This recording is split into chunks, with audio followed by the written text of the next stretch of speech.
And he said, I've seen you help other guys that have come on.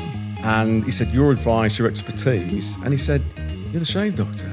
And that's where it came from. Great. I mean, I get stopped in the street by guys that have been through this and go, oh, thanks to Pam, she's done a great job. My so skin. Rewarding, isn't it? I've had wives come up and go, oh my God, my husband's finally shaving himself. It's lovely. His confidence improved. And this was skin that, you know, ordinarily people would shy back from shaving because of the carnage that can ensue. Absolutely. And the lack of education. Ooh. That's the thing, the lack of education. So if you shave your underarm and you sweat, guarantee all your smell actually is your deodorant or your antiperspirant, what your BO. Jeez. And even guys are going down there as well now. I was expecting you to kind of go, well, we brought in different techniques for shaving. I didn't expect you to bring in different body parts. But hey, you know, hey, situations bring us to different... I'm not using the cutthroat down there either. I was going to say. Welcome to The Noble Barber. This is a podcast for barbers by barbers, cutting through the crap of the industry. We all want to know how our businesses can run better. I want to talk to people who've done it, messed it up and got it right second time round, and can tell us the way that you and I can make our businesses better. Welcome back to The Noble Barber. Today we're talking to Mark Sproston about, well, the shave doctor. We're really talking about shaving and Mark's journey through the last few years. Welcome, Mark. Nice to see you, mate. And yourself, Anthony. Thank you.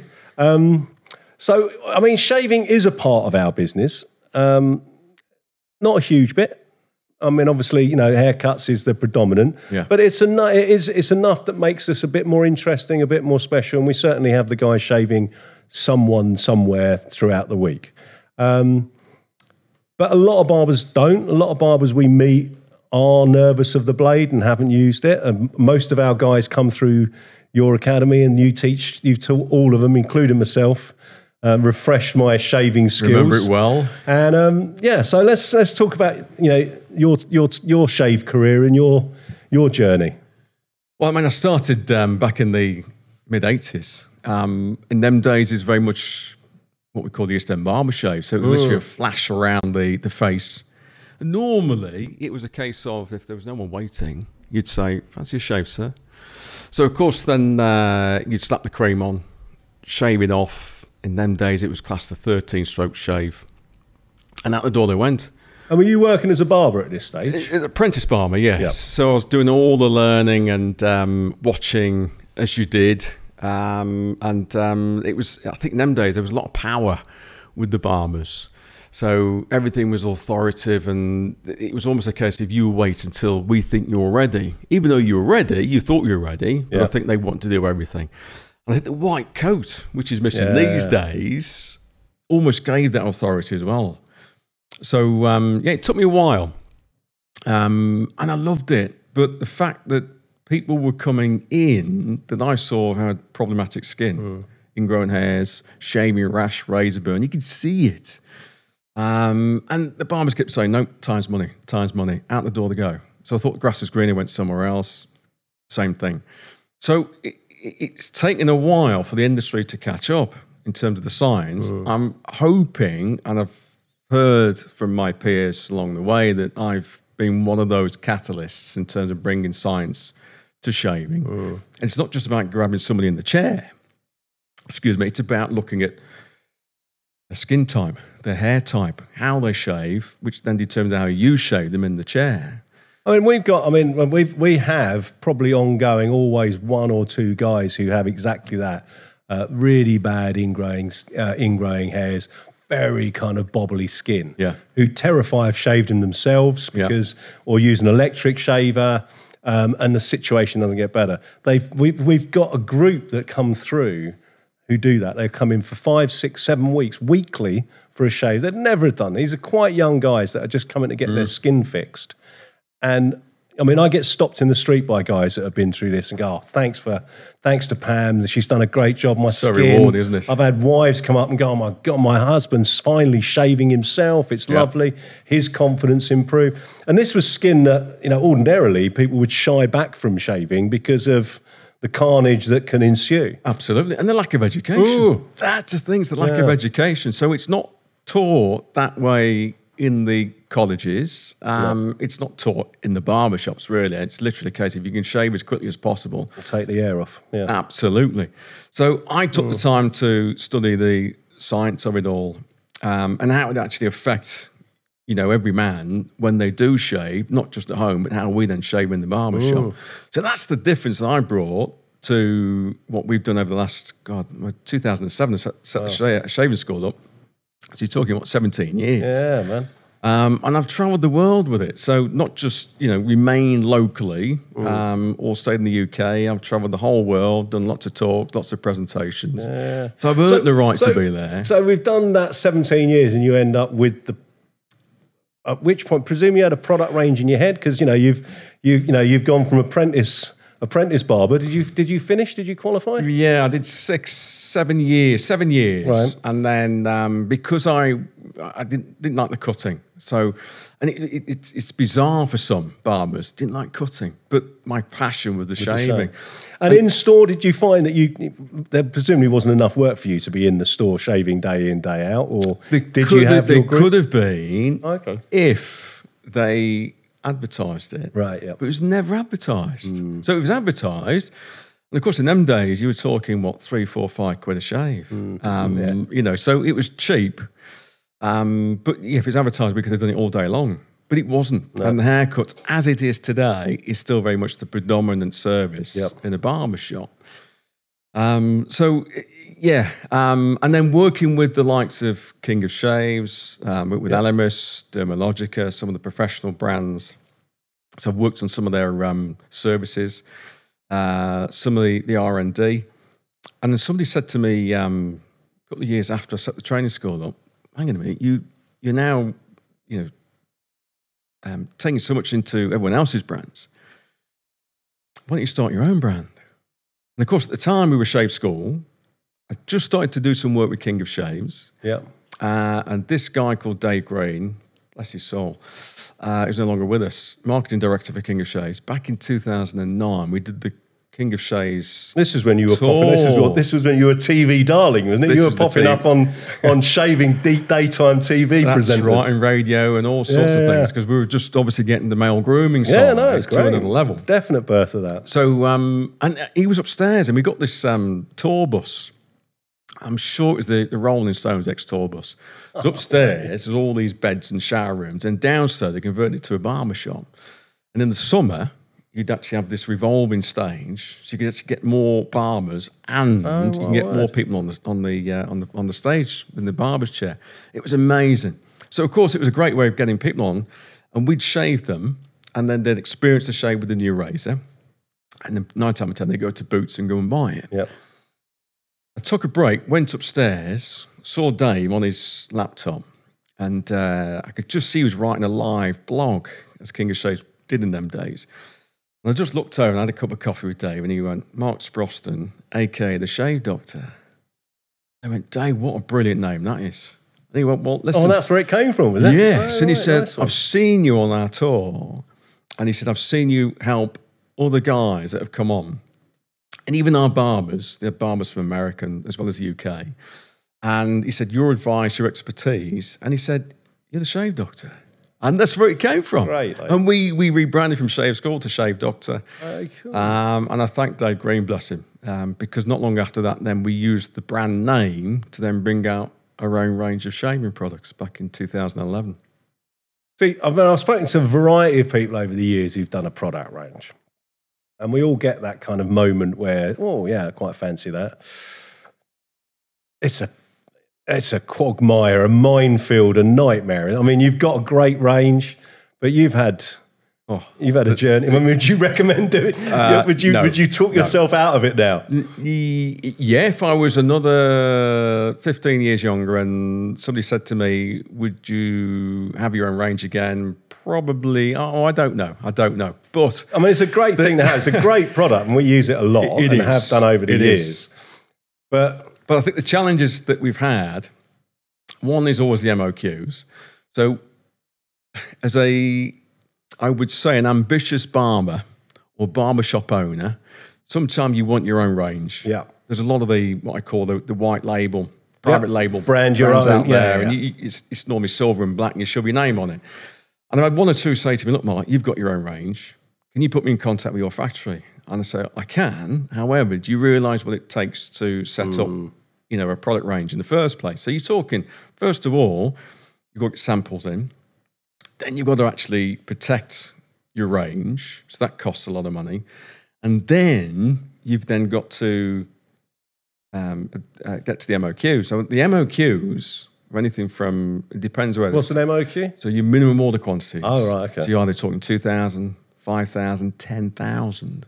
So back in the day, for us, it was 10,000 units per product. Wow. And we got 5 in the range. So you're talking 50,000. So you've got that investment even before you've sold anything to go into the marketplace. So it's not cheap. It comes with a lot of headaches. You can't get it right first time. If you've got a particular idea in your head into the viscosity, how it performs, of course. That's the thing. So there's a lot of time, and also a lot of financial investment involved. So it's not easy. It's not easy. But a good learn, an interesting, and then, I mean, you've spent your career, as much as I've ever spoken to you, you spent your career getting into awkward places and kind of inhabiting them really well. You know what I mean? I don't think there were many people who went into barbering halfway through their career would kind of go, yeah, I'm more interested in the chin than the head. Yeah, that's a minority little area you've done into. Then to go into men's grooming when you did, yeah, these are real niches that you've clambered into and made your home. Yeah, and it was the early days then. Oh no, absolutely. So men weren't looking at getting to male grooming. In fact, it was almost sniggered at. No, moisturising wasn't even wasn't even part of anyone's regime. No, and it's getting better, and it's still getting better. I think skincare now is actually outperforming shave care, which is brilliant. Wow. So us guys are now, even if you've got beards, you're worried about what's underneath the beard, so you've got to protect it. Then also you've got to at least moisturise it. Because we don't know what's under the beard. So it is getting far better than what it used to be 10 15 years ago. But I'm intrigued that what did that journey for you? It must change. It must be part of your personality or become something that you'll put yourself under that stress level. Yeah. Or did you go into it blind that you're like, it's going to be fantastic? No, because I think I come from on my father's side, a line of farmers. So, you see them struggle from one year to the next. Not always struggle, but you see the struggles. And then, in fact, funny enough, in the presentation I did last week at a talk at a conference, I actually started out before waiting to barbering as a saw doctor. So I've always had a fascination with sharp tools and teeth. Funny enough. So that was my uncle's business. And the reason I left that is because of the recession. Right. And in '89, and then went into barbering. Because I had the passion for male grooming. And of course, in them days, there was sort of no male grooming courses or, you couldn't join a company and go, can I become an apprentice and learn about male grooming or aftershaves? It just wasn't heard of then. So I wasn't going into it blind. I knew the challenges that I'd be facing on a daily basis, coming from a business point of view. But when it's your own, it is a big challenge, and it can become a headache at times, and it can become frustrating.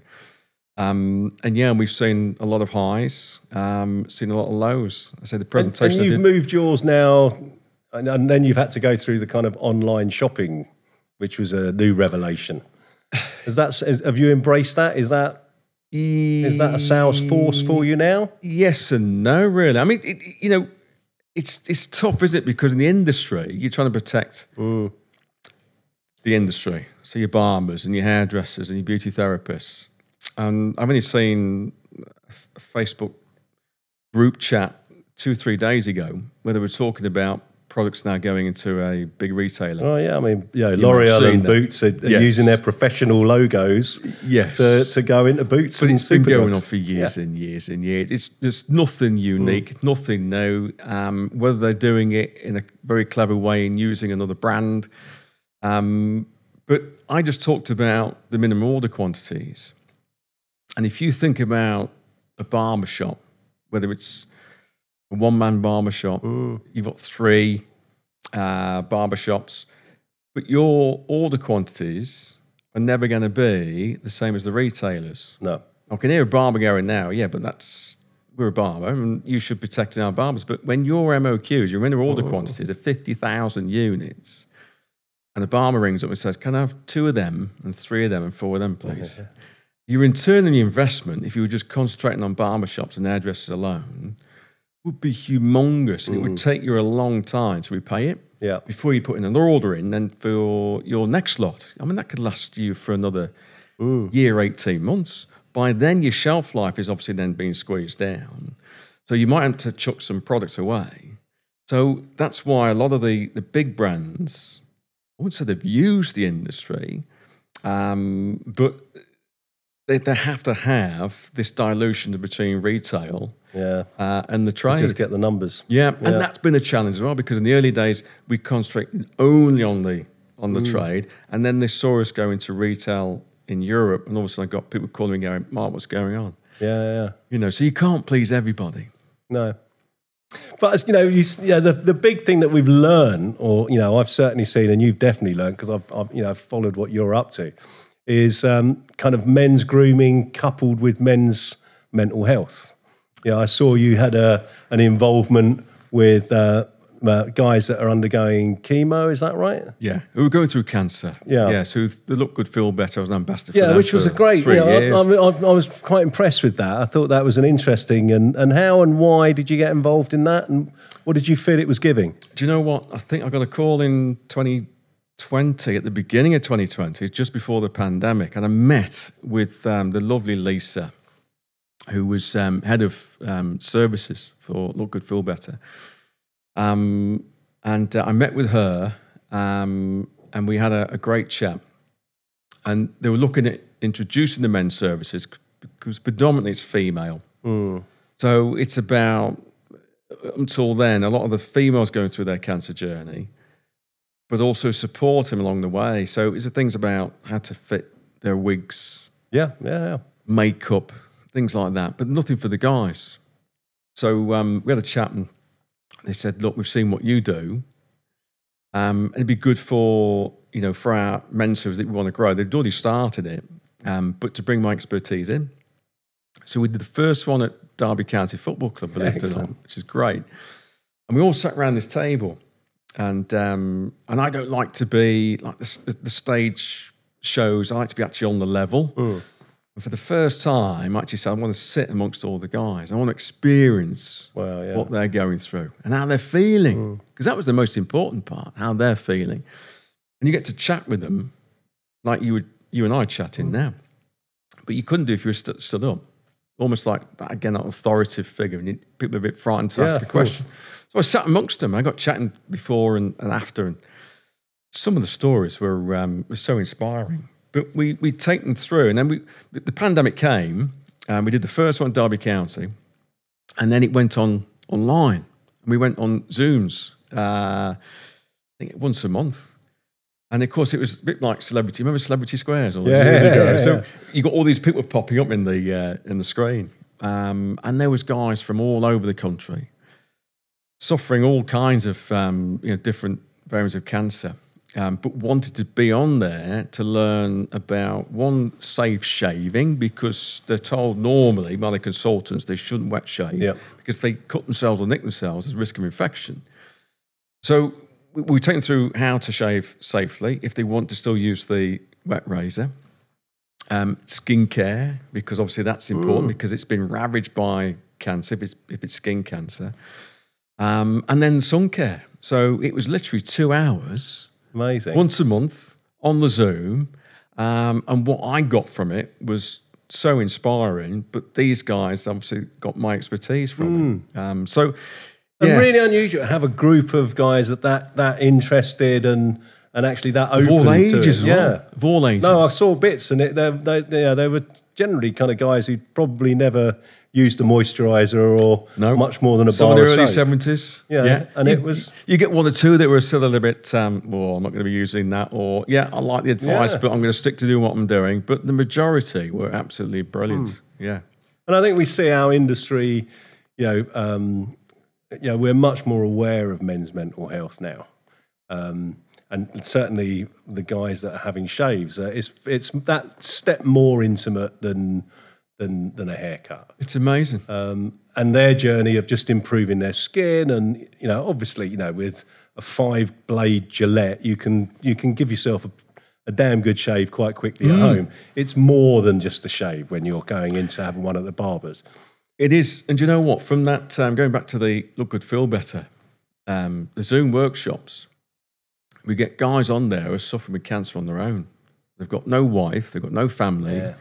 So they jump on these Zooms, and at the end they go, "Oh, Mark, 2 hours. This has also been good for my mental health," because they're chatting with everyone else that's suffering and experiencing exactly the same as them, but it's an outlet for them.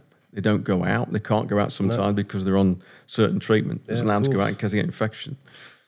But the mental health, and of course, when we had the pandemic, and I couldn't do any of the courses, I've got a model bank around 50 guys. So when they come to us in Rugeley, these guys were phoning up and going, "When can we get back in? When's the next course? When's the next course?" Because for them, an hour or an hour and a half with my students was also therapy for them as well, because they were lonely.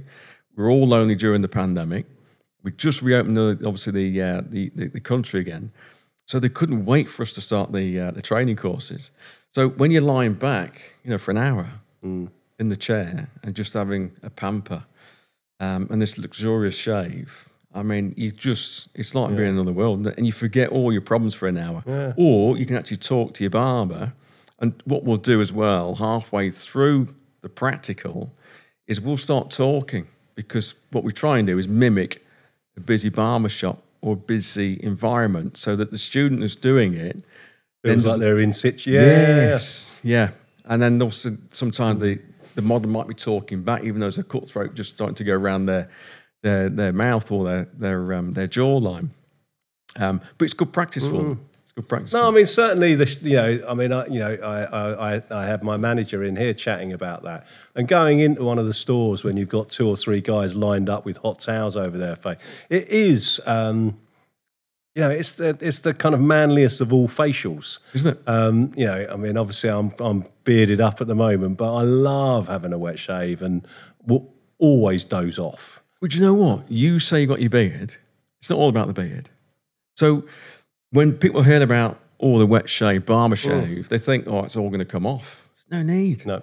The majority of the students I'm now training want to come with me because, one, obviously what I've been doing for the last 15, 16, 17 years, but also it's how to get that clean look, good beard under the neckline without causing any irritation. And how to deal with the ingrown hairs and the razor burn, the shaving rash, or problematic skin.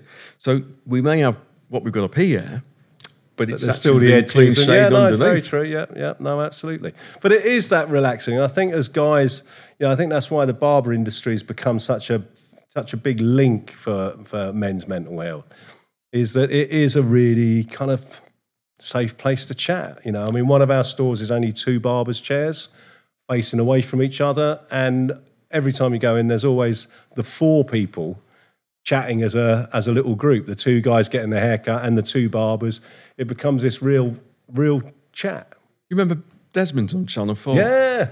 And it's just like that, exactly isn't right. it? It's just like that. This whole kind of attitude that people feel that they can, and you have, we all know we have much more deep, honest conversations with these guys than probably half the time with our mates standing at a bar. Yeah. And that shave part of it, I think, really highlights it in our stores. It makes you wonder why as well, doesn't it? I mean, I've tried to think back why. You always talk about the barber, the hairdresser being the next, somebody, the Samaritans. Yeah, almost a therapist. Yeah. Why? Because we sit in a barber chair, which sometimes could be really busy, and if you've got 3 or 4 chairs, and how close they can be, but you're now talking to your barber about things that you would never talk to anybody else about. Absolutely. But with other strangers surrounding you, it's quite bizarre, isn't it? So it must have that kind of It does seem to have that relaxed safe feel. That safe when you feel, walk in. and yeah, no, you're absolutely right. I think that's exactly it. It does feel very safe and warm. And probably more so when you've got a cutthroat razor at someone's neck. But that's nice. Like I say, for us, we often see guys fall asleep while they're having which, I'm only ever going to say is testament to my team. But your academy's, still going strong. It is. And people are still wanting to learn to shave. How are you finding students come to you? Are they coming for you for different reasons? Is it much the same? Are you seeing a difference in 2007? What's that? Nearly 18, 15, 16 years of doing it? 17 years ago, yeah. I mean, obviously we've moved the science on, which is great because science moves all the time. So I'm still learning. I've always said that if I think I know everything about shaving and skincare and the science of shaving, then I'll give up. Right. Because my philosophy in life is every day is a school day. So I want to think that what can I do differently next year? And it's funny because I've had some students that have been training with me on and off for the last 10 to 17 years. They might have a refresher. And all of a sudden they'll come back, and I've had a few this year, and they go, we didn't do that last time around. We didn't do that last time around. Because I'm always introducing new techniques. And that's because I'm always looking at new things. Also trying to introduce new ways of getting guys engaged, but to go out without any of the irritations that I would say a good majority of barbers around the world will get that we don't get because we do client consultation. Yeah. A lot don't do that. And if they do, they say they do, it's literally 2 or 3 questions. But when you've been on my courses, it's a comprehensive one. And that really works. I think it gives the customer a bit of confidence, but it also gives the barber that's just about to do the shave. Before you start, you feel like you're already into that relationship with them. It already feels okay. But I tell you what's also now popular is body shaving. Oh, right. So it's taken a while for us to, even on a retail basis, buy our shaving products, skincare products. But now I've had, and I started it back, I can't remember how long ago it was now, but I got invited to Body Power Expo show at the NEC. So when you think body power, you just think bodybuilders. But it's actually for fitness fanatics as well. So whether you're a cyclist, whether you're a runner, swimmer, and we've got the pop-up barbers. And on the first day, obviously you're expecting guys to come in the chair and go, right, I can just do with a shave. And then we'd sell products after. And the first day, we've got guys coming and they're lifting the shirt up and going, what can you do for that? Oh, my word. Literally. What they've been doing is either shave themselves or they've been having it waxed. Now, for some, waxing is great. But for others, you can have an adverse reaction to waxing. So what happens is you end up getting all these bumps when it starts to grow back. So, of course, we saw lots of guys with all these shave bumps on the chest, and we were shaving their chests in the chair, which obviously then created even more interest for guys coming. And then we've got cyclists coming going, oh, can you shave legs and inner thighs? Because obviously we don't want the shafting on our saddles when we're cycling. And can you teach us how to do that properly? So I've taught many athletes over the years how to body shave. Now on the retail, that's now becoming extremely popular. And when I used to do a lot of work in Europe, Spanish boys, lifeguards, always shave their legs and their arms. And swimmers do. It's all about the aerodynamics. Oh, my word. So body shaming is now becoming quite popular. I've had 3 or 4 recently emails come through to say, look, can you teach us how to do the body shaving? So it's obviously on our list. And I've actually gone out to our bank of models with a few sniggers. But yeah, we've had a lot of them say, yeah, we're up for it. When it's a chest, underarm, because underarms, I've got 2 teenage boys now and they hate hair. Not because of what I do, but because they hate hair. And if you think about what hair does, it harbours bacteria. And if you sweat, it's not so much the body odor that it's come through your glands, it's what's lying on your underarm hair that gives off that smell. So if you shave your underarm and you sweat, I guarantee all your smell actually is your deodorant or your antiperspirant, not your BO. Jeez. And even guys are going down there as well now. I was expecting you to kind of go, well, we brought in different techniques for shaving. I didn't expect you to bring in different body parts. But hey, situations bring us to different... I'm not using the cutthroat down there either. I was going to say, there's a clip from a Carry On film floating around my head somewhere that I really need to not bring back. Carry On Barber. Oh, my word. Oh, mate, yes. Bringing it back just to our barbershops. So we've got a lot of barbers out there now that are qualified and trained to shave. Yeah.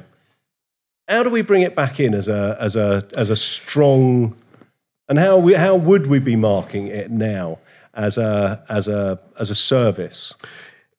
This is the frustration, isn't it? Because over the years we've lost the history of what a barber used to be, and people say, "Well, yeah, I know that," but times move on. But if you brought back the history of it in the colleges, to the apprentices, to some of the owners who realised what a barber... In fact, I did this talk, say, 2 weeks ago, and not one person in the room, 250 delegates, knew what a barber actually did up until 150 years ago. Yeah. So they were a barber surgeon, as we know. So they did all the things that the surgeons didn't want to do in terms of minor surgery. They used to pull teeth. They were called a teeth drawer. Yeah. Not a dentist, but they were part of the dentistry. So they performed all the minor surgery. And then the barbers decided to become a bit snobby about it and thought, hang on a minute, we want that work back. And then they almost snatched everything the barber was doing, other than the fact cutting hair or shaving before performing surgery. And that's what a barber now does. And I joked 2 weeks ago that, from that point of view, now you've got a barber who's on 20 grand a year, for example, and now a surgeon now is on 200 grand a year. Yeah. And that's the difference. But go back 150 years ago, almost doing exactly the same thing. So I think the history needs to be taught, at least, of what the barber used to be. Well, you see every single barbershop's got his red and white pole, which were the bloody bandages. Bloody bandages. Yeah, absolutely. And of course, they were hung to dry, weren't they? But they were stained, and they were red and white. And of course, in the wind, they'd flap. And of course, that's where the idea came from. The idea of the barber's pole. But if you go to Europe, a lot of places in Europe, and even the Middle East, you will see a lot more shaves going on than here. And some people might say, well, it's cheaper over there. It's not always cheaper. But they concentrate on bringing the whole aspect of barbering in. Yeah. And sometimes, even if you're not big on shaving, but to do a couple of shaves a week, even though they're not paying clients, by the way, so you can get your husband in, your dad in, your brother or somebody else in there, just to create that theatre. Yeah. And then somebody comes in and goes, I didn't know you do wet shaves in here. That's the one thing that barbershops don't do, and barbershop owners don't do very well. It's advertise their services well, do they? Yeah. And they expect someone to come in through their door and go, oh, what service you got in this week? What's new? If you go into a hairdresser's that's got beauty as well, normally on the table there's a menu. And the women are good at it, we're not good at it, because the women go in, they go, look around, look at the shelves, and they pick up the menu and they go, oh my God, they do this. Yeah. A guy doesn't like the barbershop anyway. I think from our research we did about 10 years ago, 60% don't like the barbershop environment, but they have to go in to have their haircut. They feel a bit uncomfortable. Right. Which is why I still find it bizarre that men open up in a barbershop. And what they do, they get on the phone, and they're like this, aren't they? And they get to the door and they see your door and they go, and you look up and you go, all right, man, you're all right. Take a seat. On the phone, aren't they? Mm. And of course, years ago, you'd have all the screens up on the... you'd be watching the sports, Sky Sports, football and everything else that's going on, the news. Guys, yeah. Everyone's now in their phones. Mm. And all of a sudden you'll go, next. And then, of course, they put the phone down over to you. But they don't look around and see what's new. No. And then you don't go, oh, by the way, we've just introduced shaving. All my staff are now trained. Do you fancy a shave?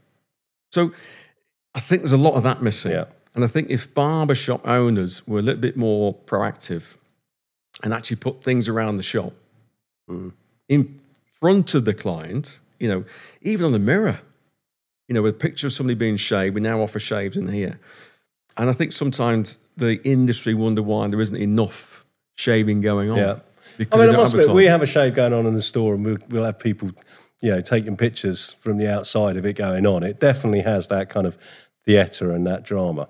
And that's what you want to create. And that's why all the shaves were done in the shop window all those years ago, wasn't it? Because Absolutely. somebody walked past and go, "Oh my God," and they want to go and have a shave. Yeah.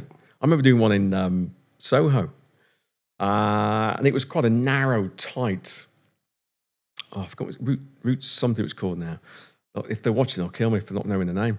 And it went into this narrow space, but the widest space was at the front. And it was about this time of year, 4:30, dark, and I've just finished doing a demo, and also all these flashing lights were going mental within the shop. And outside there was about 25 Japanese tourists, and they were just snapping away. No, but it does. It's totally theatre. It really is. Really is. Yeah. So your academy's still going? Still teaching? Yes. Still demand? There is still demand. We had a little lull, but because obviously the pandemic. And I think what it did is put a lot of people off from doing it because we were the last, as you know, to open within the industry. And I think for some of the clients, it sort of, am I safe? Yeah. But now I think we've got over that. And I think there's a little bit more cash coming back into barbershops, businesses. Some of the new ones coming through are thinking, I just don't want to be cutting out, which is brilliant. And what can I do to introduce more clients in my shop and get more people? How can I be different? That's the thing. I don't want to just open a barber shop and cut hair and undercut somebody or charge the same thing. How can I be different to the guy down the road? So they're now looking at, and this is the new generation again coming through, which is great for us, new ways to bring them in. And shaving is one of them. Yeah. No, well, I mean, like I say, all our guys shave. And it's definitely something that, not the hugest bit of our business, but a really important bit of our kind of barbershop life. Mark, thank you so much for your time, You're mate. welcome. Really enjoyed it. Really enjoyed that. Thank you very much. And I'm sure we could carry on chatting forever and ever. But I'm sure we'll think of an excuse to get you back at some point going forward. Love to. Thank you. Thank you for watching this episode of The Noble Barber. If you liked it, please do like and subscribe.